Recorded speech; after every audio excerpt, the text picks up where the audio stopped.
मैं आपको मुख्तसर तौर पे सिर्फ वो बात बताऊंगा जो मुझे आज बताना है। कहा अल्लाह के नबी, मुझे बताइए ईमान किसको कहते हैं, मुझे बताइए इस्लाम किसको कहते हैं, मुझे बताइए एहसान किसको कहते हैं। नबी ने उनके सवालों का जवाब दे दिया। चौथा सवाल पूछा, अल्लाह के नबी मुझे ये बताइए कि कयामत कब आएगी।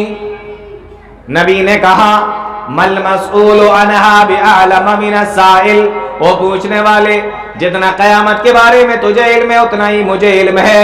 अल्लाह के अलावा कोई नहीं जानता कि कयामत कब आएगी। ला युजल्लीहा लिवक्तिहा इल्ला हु, अल्लाह के अलावा कोई दूसरा नहीं जानता कि कयामत कब आएगी।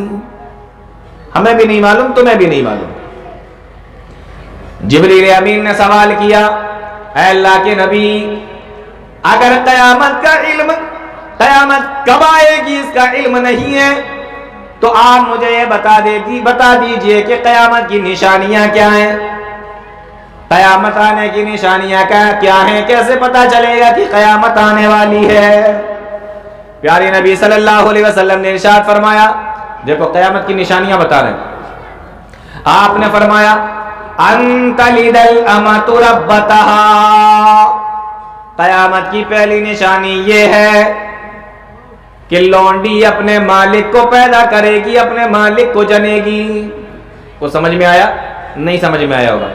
इसका आसान सा मफहूम ये समझ लो, नबी ने पहली निशानी ये बताई कि कयामत की पहली निशानी ये है कि औलाद नाफरमान हो जाएगी। जब औलाद नाफरमान हो जाए, माँ बाप का कहना ना मानने लगे, माँ बाप को दुत्कारने लगे, माँ बाप से लड़ने लगे, माँ बाप को गालियां देने लगे, तो समझ लेना कि कयामत आने वाली है। ये कयामत की निशानी प्यारे नबी सल्लल्लाहु अलैहि वसल्लम ने इस हदीस के अंदर बयान फरमाई है। क्या निशानी बयान फरमाई? अंतलिदल अमतु रब्बतहा, औलाद ना फरमान हो जाएगी। अब मेरे भाइयों आप देख लीजिए, आज माँ बाप, आज औलाद कितनी नाफरमान होती चली जा रही है। एक मौके पे अल्लाह के नबी सल्लल्लाहु अलैहि वसल्लम ने इरशाद फरमाया था, ऐ मेरे सहाबा, अल्लाह रब्बुल आलमीन लानत फरमाए, अल्लाह रब्बुल आलमीन लानत फरमाए ऐसे आदमी पर जो अपने माँ बाप को गालियां दे। सहाबा कहने लगे, अल्लाह के नबी, कौन हम में से ऐसा होगा जो अपने माँ बाप को गालियां देगा? सहाबा इकराम तो सोच भी नहीं सकते थे कि कोई अपने माँ बाप को गालियां भी दे सकता है। कहा, कौन गालियां देगा अपने माँ बाप को? ऐसा कौन है? अल्लाह के नबी सल्लल्लाहु अलैहि वसल्लम ने सहाबा को समझाने के लिए बताया कि ऐसा तो नहीं हो सकता, लेकिन ऐसा तो जरूर हो सकता है ना कि जैसे दो लोगों में आपस में लड़ाई हो जाए और ये इसके माँ बाप को गालियां दे और बदले में ये वाला इसके माँ बाप को गालियां दे, ऐसा तो हो सकता है। सहाबा इकराम कहते हैं, हाँ अल्लाह के नबी ऐसा हो सकता है। नबी करीम सल्लल्लाहु अलैहि वसल्लम ने उनको समझाने के लिए ये बात बताई। आप जरा गौर करें, आज इतना लंबा जाने की जरूरत ही नहीं है। आज यहां औलाद डायरेक्ट अपने माँ बाप को गालियां दे रही है, डायरेक्ट अपने माँ बाप के साथ में बदतमीजियां कर रही है, डायरेक्ट अपने माँ बाप के साथ में जबान दराजियां कर रही है, डायरेक्ट अपने माँ बाप को घर से निकलने की धमकियां दी जा रही।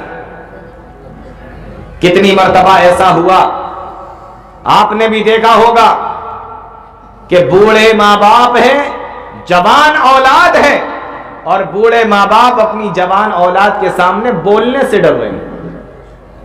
और अगर कभी ऐसा होता है मेरे भाइयों, तो ये आपके लिए इससे ज्यादा लानत की कोई बात हो नहीं सकती, इससे ज्यादा अफसोस की कोई बात नहीं हो सकती कि आपके माँ बाप बूढ़े होने के बाद और आपके जवान होने के बाद आपके सामने जबान खोलने से डरते हो कि पता नहीं कब मेरे बेटे को गुस्सा आ जाए और ये कब मुझसे बदतमीजी करने लगे, और पता नहीं कब मेरी बेटी को गुस्सा आ जाए और ये कब मुझसे बदतमीजी करने लगे। फरमाया, अंतलिदल अमतु रब्बतहा, कयामत की पहली निशानी यह है कि औलाद नाफरमान हो जाएगी। आज हालत यह है, जवान बेटे को गुस्सा आया, बूढ़ा बाप खड़ा हुआ है जिसने उसे पाल पोस के बड़ा किया, तरबियत की, परवरिश की, पाल पोस के उसको बड़ा किया, जवान हो गया। आज ये जवान बेटा गुस्से की हालत में है और बूढ़ा बाप जिसने पाल पोस के इसको बड़ा किया है, उसकी हालत यह है कि जब अपने जवान बेटे को गुस्से की हालत में देखता है तो थर थर डर की वजह से कांप रहा है। ऐसा देखने में आता है कि नहीं आता? बूढ़े बाप कांप रहे हैं, औलाद के सामने डर रहे हैं, पता नहीं अभी ये क्या करेंगे। मुसलमानों, हम कहां से कहां पहुंच गए। ये हमारा तरीका हो गया। आज हमने ये हालत बना दी है। प्यारे नबी ने फरमाया था कि जब औलाद नाफरमान होने लगे तो समझ लेना कि कयामत आने वाली। और आपको एक बड़े पते की बात बता रहा हूं मैं। आपने बहुत तकरीरें सुनी होंगी, बहुत खुतबे सुने होंगे, बहुत दर्स सुने होंगे, और उल्मा हमें यह बताते हैं कि जब नबी करीम सल्लल्लाहु अलैहि वसल्लम इस दुनिया में नहीं आए थे, ज़माने जाहिलियत था, अरब के अंदर कोई बुराई, कोई गुनाह ऐसा नहीं था जो उनमें पाया ना जाता हो। ये सुना है कि नहीं सुना? बहुत बार सुना होगा। कोई गुनाह ऐसा नहीं था जो उनके अंदर पाया ना जाता हो। उल्मा बताएंगे जिना वो करते थे, चोरियां वो करते थे, कत्ल वो करते थे, डाके वो डालते थे, मुसाफिरों को वो लूटते थे, बच्चियों को जिंदा दफन वो कर दिया करते थे, झूठ वो बोलते थे, गालियां वो बका करते थे, कीमतें वो करते थे, चुगलियां वो करते थे, शिर्क वो करते थे। कोई गुनाह ऐसा नहीं था जो उनके अंदर पाया ना जाता हो। लेकिन आज तक आपने किसी आलिम से ये नहीं सुना होगा कि जमाने जाहिलियत में वो अपने माँ बाप को भी सताते थे और गालियां देते थे। उस दौर के काफिर, उस दौर के मुशरिक, जब इस्लाम नहीं आया था उस वक्त भी वो अपने माँ बाप को परेशान नहीं करते थे, अपने माँ बाप को नहीं सताते थे, अपने माँ बाप को गालियां नहीं देते थे, अपने माँ बाप की इज्जत किया करते थे। आज हमारी हालत उनसे भी ज्यादा बदतर हो गई है। मुसलमानों, ये सोचने की बात है। तो प्यारे नबी सल्लल्लाहु अलैहि वसल्लम ने पहली निशानी इस हदीस के अंदर क्या बताई? अंतलिदल अमतु रब्बतहा, औलाद नाफरमान हो जाएगी। एक सहाबी रसूल अल्लाह के नबी सल्लल्लाहु अलैहि वसल्लम के पास में आए और ज़ारो क़ितार रो रहे हैं, आंखों में आंसू हैं। अल्लाह के नबी पूछने लगे, ऐ मेरे सहाबी, ऐ नौजवान, क्या बात है, क्यों इतना रो रहा है? फरमाया, इन्नी असब्तु ज़म्बन अज़ीमन, ऐ अल्लाह के नबी, मुझसे बहुत बड़ा गुनाह हो गया है। कौन सा गुनाह हुआ? हदीसों के अंदर ये नहीं बताया गया। वो तो सहाबा इकराम थे, छोटा सा भी गुनाह होता था उसको बड़ा समझते थे। आज हमसे बड़े गुनाह हो जाते हैं, उसको छोटा भी नहीं समझते। कहा, अल्लाह के नबी, हमसे बहुत बड़ा गुनाह हो गया है। प्यारे नबी ने उनसे ये नहीं पूछा कि तुमसे कौन सा गुनाह हुआ। आपने उनसे कहा कि बताओ, तुम्हारी माँ जिंदा है? सहाबी रसूल कहने लगे, अल्लाह के नबी, माँ का तो कब का इंतकाल हो चुका है, माँ तो कब की खत्म हो चुकी है, माँ जिंदा नहीं है। प्यारे नबी सल्लल्लाहु अलैहि वसल्लम ने फरमाया, ऐ मेरे सहाबी, जरा ये बताओ, क्या तुम्हारी खाला जिंदा है? कहा, अल्लाह के नबी, खाला तो जिंदा है।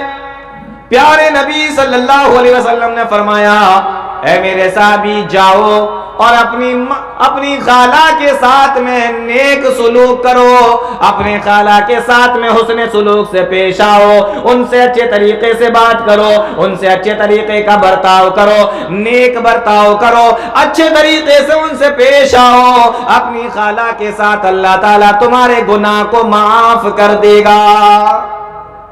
सोचने की बात है, क्या अगर माँ की बहन खाला के साथ में नेक सुलूक करने की वजह से गुनाह माफ हो सकते हैं, तो माँ के साथ में नेक सुलूक करने पर हमारे गुनाह कितने माफ हो जाएंगे? बात समझ में आ रही कि नहीं आ रही? तो ये माँ का दर्जा है, बहुत बड़ा दर्जा है। और क्यों है, मैं आपको एक मिसाल से समझाता हूं। मान लो अगर किसी आदमी का मकान किसी ऐसी जगह पर हो जहां से ट्रेन निकलती हो, रेल गुजरती हो, ट्रेन निकल कर जाती हो, और ट्रेन की आवाज कई किलोमीटर दूर तक जाती है, और जब निकल के जाती है तो आसपास जो मकान होते हैं, जो घर होते हैं, वो यूं हिलने लगते हैं, ऐसा लगता है कि अभी गिर जाएंगे। बोलो, ऐसा होता है कि नहीं होता? अब मान लो कि उन्हीं बस्ती के अंदर एक मकान में एक मां अपने छोटे से बच्चे के साथ में रहती है, अपने छोटे से बच्चे के साथ में रहती है। वो मां अपने बच्चे को सुलाती है रात में और खुद भी सो जाती है। रात भर वहां से ट्रेनें निकलती रहती हैं, रेल निकलती रहती है। वो ट्रेन जिसकी आवाज कई किलोमीटर दूर तक जाती है, और जब वो निकल कर जाती है तो आसपास की बस्तियां, मकान हिलने लगते हैं। लेकिन वो मां अपने बच्चे के साथ में रात भर सोती रहती है। उस ट्रेन की निकलने वाली, उस ट्रेन से निकलने वाली और उस ट्रेन के निकलने से जो आवाजें हो रही हैं, उसकी आवाज से मां की आंख नहीं खुलती, रात भर अपने बच्चे के साथ में सोती रहती है।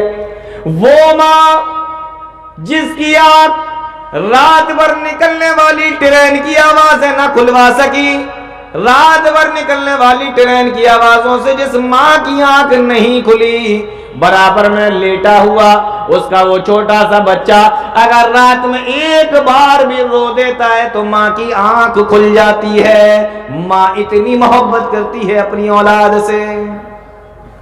मैं गलत तो नहीं कह रहा? एक बार बच्चा रो दे तो आंख खुल जाती, और रात भर ट्रेन निकलती रहे तो मां सोती रहती। इतनी मोहब्बत।